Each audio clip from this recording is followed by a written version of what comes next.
If a player doesn't really understand how mental preparation looks like, is there any tips that you can give or stuff that you were doing back when you were playing? I just think it's surrounded by one word, and that's routine. Just to create some level of routine in everything that you're doing. Again, if I'm going out into a match, I want my as I cross the ropes, I'm already getting quite emotional and quite hyped up and a little bit nervous because I want to do well. And I want to, when I get into facing the first ball, I want to lock into some sort of rhythm or routine that I'm used to doing and I do all the time. I don't have to think about. So if I can create that consistency through training and into match play, it makes the it makes you it creates a little bit of, for me, if I score runs or I don't score runs, it's less important as long as I'm following my routines. Yeah, absolutely. It's how do we manage the outside noise? And I think if I was to offer anything to a young player who was feeling a little bit vulnerable around his game and was listening to a lot of the noise, I would ask him to.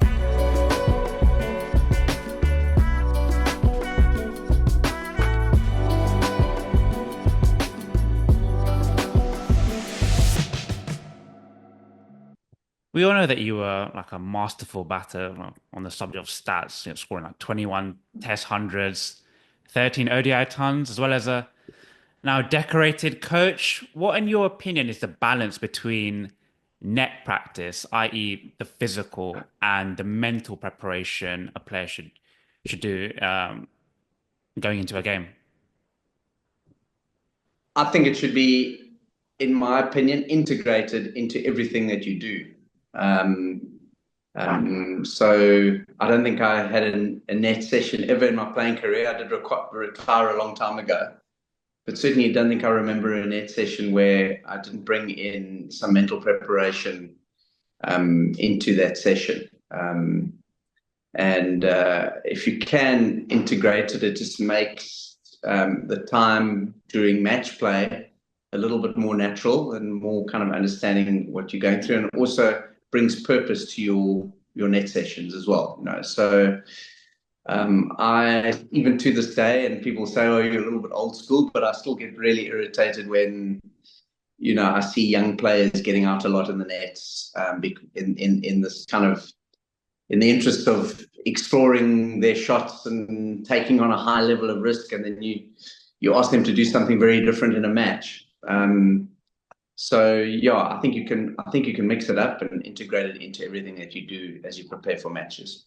If a player doesn't really understand how mental preparation looks like, is there any tips that you can give or stuff that you were doing back when you were playing?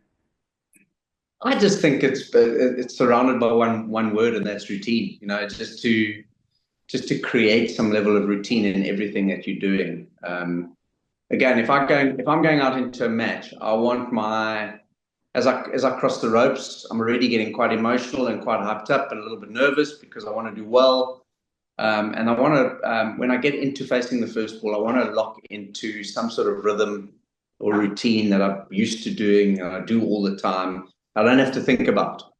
So if I can create that consistency through training and into match play, it makes the it makes you it creates a little bit of, for me, if I score runs or I don't score runs, it's less important as long as I'm following my routines and my rhythms, because that'll help me get to where I want to go to.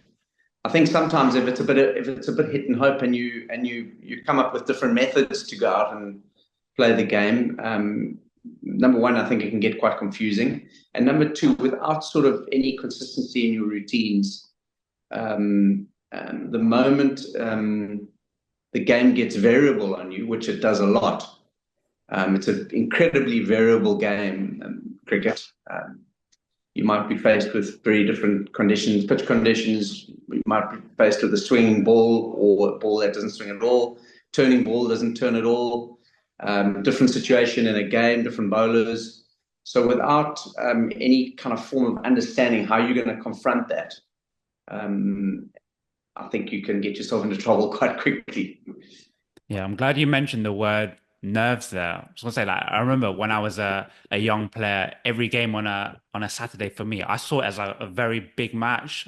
A lot of the time, I put a lot of pressure on myself, let the expectation of the game almost stifle me as a young player.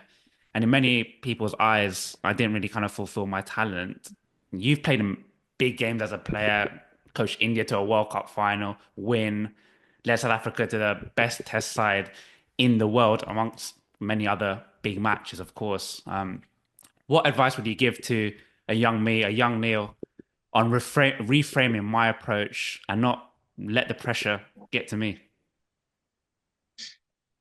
Yeah, I think, sometimes we search for this holy grail that we're just going to be nice and relaxed when we go out and bat and it's all going to be plain sailing. And I don't think that ever happened to me in my entire career. So I think it's managing the expectation, it's managing the nervousness, and it's working out a way that you can, you can never guarantee performance. But what you can do, I think, is you can come up with your own system as to how you're going to manage it as best you can. I got to a point in my career where I never wished the nerves away. I didn't mind being nervous. I didn't mind being anxious. Um, I didn't mind feeling vulnerable, even, because I realized that that was part of the journey of performance. It's the price of entry. If you go out into a match and you're feeling completely relaxed, then there's something wrong, in my view, because um, when we can't guarantee success, there's always going to be an element of nerves attached to it. But I think the better players are able to control and manage their emotions and manage their systems a little bit better than others under pressure. Um, but I don't think any young player should, and if he has been advised by anyone to say you shouldn't feel nervous or you should be able to handle it, you toughen up, and all those kind of things that we say is not useful. I like the word that you use where you say, how can we frame it differently? And I think certainly through the interventions that I had in my professional career, I had some people that really helped me reframe performance. And I could look at it through a different lens. And when I did that, I found that it allowed me to go into performance not more relaxed. I was still very nervous, but it just allowed me to have a greater perspective around it. And I think in the game of cricket, which is largely a game of failure, not success, if we can reframe failure like and create a better perspective over it, it just allows us to go into the next game and into the next game and into the next game with a better perspective around performance.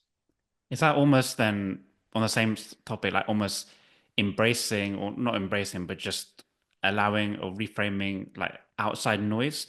Top people at the top of the game, a lot of commentators talk about a lot of stuff, crowd getting on players' backs. As a youngster, you could have parents or fellow teammates saying stuff that you're not fulfilling your talent, etc. Is that almost kind of embracing it and reframing that outlook, that outside noise as such? Yeah, absolutely. It's how do we manage the outside noise? And I think if I was to offer anything to a young player who was feeling a little bit vulnerable around his game and was listening to a lot of the noise, I would ask him to be able to articulate to me some methods that he is going to use to drive a kind of a more narrow and internal focus into his performances without being influenced too much by what has been said around him.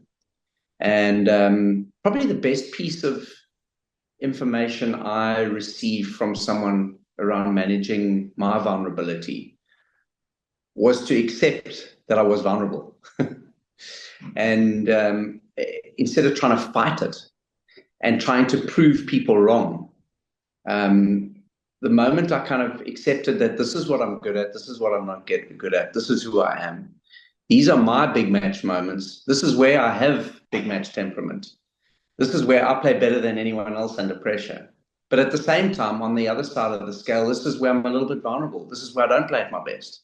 This is where I feel a little bit wanting.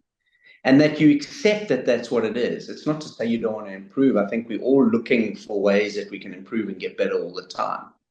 But I think there's an element of acceptance around performance that we try to fight too much as players. And also the noise around us kind of heightens that a little bit more. Um, but I think if we can find a way that we can just kind of accept who we are and be as authentic as we can as a human being at the pitch, as a player, because the game of cricket demands a whole lot of different kinds of players. So you can be a very successful player across all the formats with the skill sets that you potentially have. And that might not be, I can't hit the ball out the ground. Can I still be a good T20 player? Of course you can, because a team needs that, you know. And I think, you know, I can't bowl the ball at 90 miles an hour. Can I be a good test bowler? Well, of course you can. If you've got a set of skills that you are really consistent at, you can bring a lot to the table. So it's a kind of acceptance of who we are and what we've got and what we bring to a team.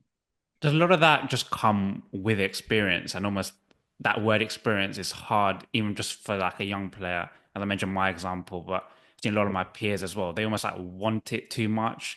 You even hear those at the top of the game commentators, if a say for example a batter's out of form and they're just playing like quite loosely, you can just the commentators do mention sometimes that they're almost like going at it, etc. um is it just an element of that kind of acceptance does come with experience, but that's hard to manage as you're going through the ranks as well?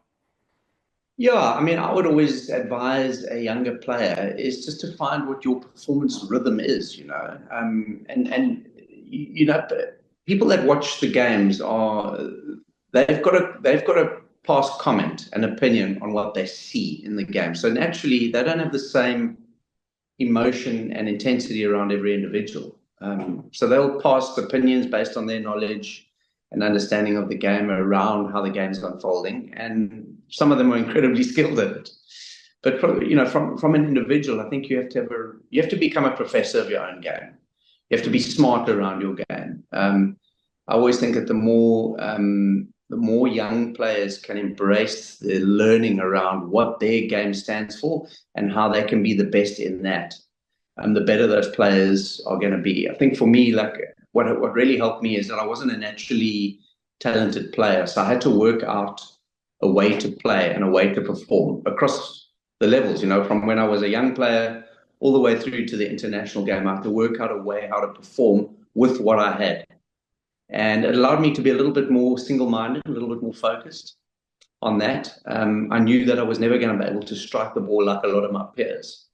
So I had to work out a way to perform. So I heard if I heard once, I would have heard 1,000 times. Gary Kirsten, not the most talented player for South Africa, but finds a way to score runs. That's exactly who I was. So if I kind of got it, if I got influenced by the noise around me, my default would have been to say, okay, well, if that's what some of the greatest people in the game are saying about my game, I better change and I better improve. And that was not helpful at all. So I kind of worked out my performance rhythms and my style and my way. And I said, okay, I've got to be really determined in my way.